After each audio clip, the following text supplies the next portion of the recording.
Are you boring or polarizing? Welcome to this video, and this is a controversial statement right at the beginning. Are you boring or polarizing? As if it were really a contradiction. If you are polarizing, you're not boring, and if you're boring, you cannot be polarizing, and it's absolutely right. Why should you be polarizing? Because that's the key lever of being interesting to others.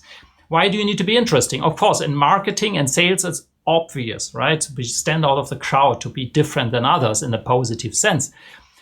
However, it applies also to human relationships. If you are not at all somebody who is polarizing to a certain extent and stands for something, you get just boring for others. And if you are a business leader, that's not a good sign, right? You can still work. Maybe you're a good friend, but you're not good in achieving something really very important.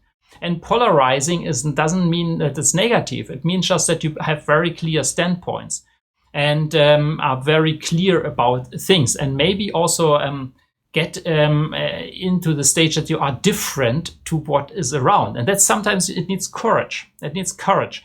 You cannot just be different by just not doing anything. So you need to be consciously different to others. And just the thing is, focus your energy on the positive differences, of course. But I see, and I'm producing this video because I see too many organizations and teams just too boring. They are not used to at all take a stand and going somewhere and doing something and standing for something different than the rest. I mean, I don't need to cite the famous and very successful companies in the past who were very successful because they took a stand. I mean, this old famous example of Apple, very clear. I mean, they do always things differently, at least they did in the past. Right? So that was making them standing out. So you change only something for other people really substantially if you are a bit polarizing or even tremendously polarizing, whatever you like. I have 3 ideas and exercises that help understanding how comfortable people are in taking a stand and doing something very, let's say, distinct to others. If you ask people, I'm going now a bit in the strategy side, right, of the discussion. If you ask people what are the, in the leadership team, let's say, what are the, describe our vision in 1 to 3 sentences, and make it now, or our key strategic goals, whatever that is. Most people, I ask this question, have a very hard time to say this is first, second, third.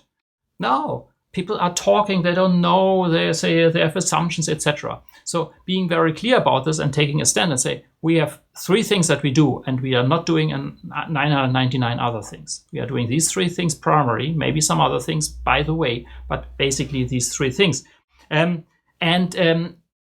ask people to explain within 1 minute why they are extremely passionate about this change. And there it becomes really difficult. So why should I be passionate? Yeah, if you are not passionate about this, why would you change it? Or why would you support the change? You need to be passionate about this. Why is it? And many people are not asking this. So take a stand. Why are you passionate about this? It could be sometimes because something finally is changing, right? That could be a reason. Yeah? But I ask this question all the time when I do strategy work. We need to find the passion in this. If we don't have the passion, that's exactly one of the key reasons why strategies are not fully executed. People are just not passionate about it. And passion can be ignited, right?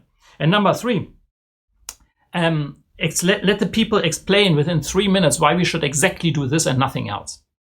Let them polarize, make it extreme. Yeah, and it's interesting. People aren't used to that. You can change these questions a little bit. What I really want to make the point is be very distinct with the questions and ask really for something. Say this and not that. What are the top 3 things? Don't tell me 5 things. Yeah, you could also say, what's the 1 key thing that is most important right now? Oh, makes it difficult for many, right? So this is polarizing instead of boring and being a little bit of everything and say, yeah, we do this and that we do as well. And if we have time, we do also the other thing, etc. Instead say, we do 3 things right now. Number 1, 2, 3. And I'm very passionate about that we will achieve this goal. And I think we will double our revenue within 12 months. And I tell you why this is important. Yeah. And if you talk like this, that's leader language. That's polarizing and not boring. I hope that helps give you some ideas about your conversations that you have and about the mindset of your people in your leadership team or of just your colleagues and in your life. And I hope to see you in one of my next videos.